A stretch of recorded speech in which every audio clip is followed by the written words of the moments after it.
Hakikaten çok kıymetli bunun üzerine düşünmek ve düşündürtmek. Çünkü biz aslında hani hep en son söyleyeceğimi en başta söylemek zafiyetime yine uyacağım. Eğer biz eşle savaştığımızı düşünüyorsak, bizim dışımızda bir kişiyle bir savaşın içinde olduğumuzu düşünüyorsak, hakikaten belki o dava dahi bitiyor. Bakın bir yerel mahkemedeki dava süreci en az 2,5 sene. İstinafı en az 1,5-2 sene. Eğer Yargıtay yolu açıksa, yani bir davanın kesinleşmesi 5 sene en az. O 5 sene bile size yetmeyebilir. Ne demiştik? Eğer siz kendiniz dışında bir kişiyle savaştığınızı düşünüyorsanız. Buradan neyi kastediyorum? Hani diyebilir ki belki beni ilk defa duyan, dinleyen birisi, tabii ki kendimin dışında birisiyle savaşıyorum. Eşimle savaşıyorum, bana bunları yaptı, böyle yaptı, işte erkek ise belki diyecek ki, İşte belki çocuğumu istediğim kadar göremiyorum, işte ben boşansam bile nafaka ödemek zorunda kalacağım. Aklında belki 1000 tane eşini suçlayacağı şey hatırlayacak, kadın neyse aynı şekilde. Ama bütün bu hikayelerin biraz daha arkasına gitmek zorundayız. Aslında yapmaya çalıştığımız şey bu.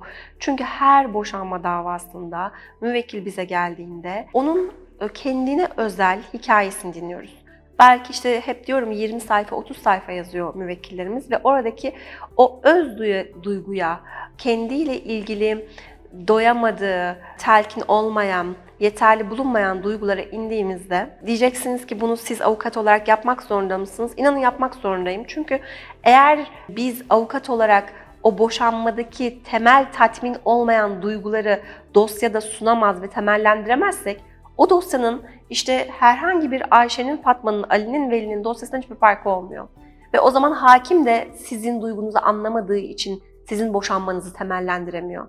Dolayısıyla evet, bizim işimiz hukuk nezdinde bu duyguyu temellendirebilmek. Ama bunu yaptığımızda şunu görüyoruz, yani 18 yıl çok kolay, böyle çok kısa bir zaman dilimi değil.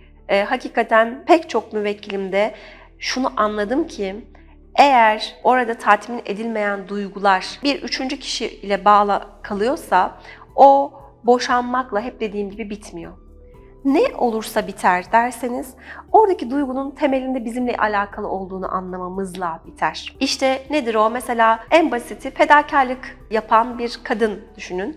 Çok vardır Türk toplumunda. Bizler çünkü hep öyle yetiştirildik, öyle desteklendik. Denildik ki işte dişi kuş yuvayı yapar dedik. Bir kadın isterse yuvasını her türlü kurtarır dedik. Hep kadının omuzlarına yüklenmiş pek çok öğe var ve kadın orada fedakarlıklar yaptı ve karşılığını alamadı ve tükendi ve tükendiği noktada ilişkiyi bitirdi.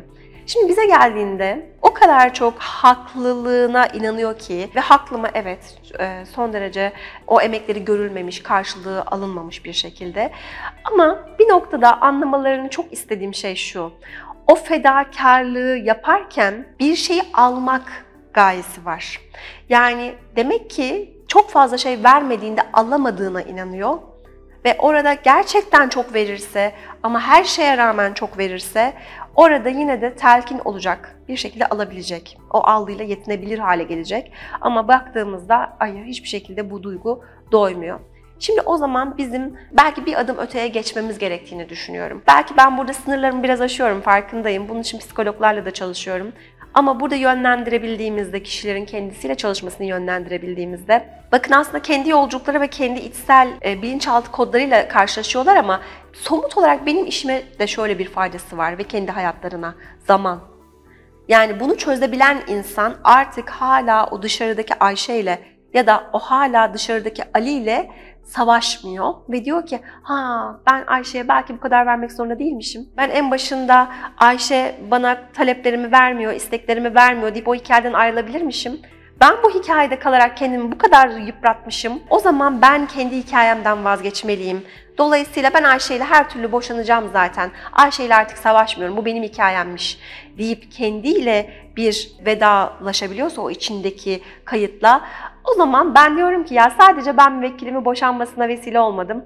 O artık gerçekten kendi yanlış kodlarından özgürleşti. O zaman inanıyorum ki geldiği o kapıdan çıktığında bir daha muhtemelen benimle aynı sebeple buluşmayacak. Bu herhalde müvekkile verebileceğimiz en kıymetli şey diye düşünüyorum.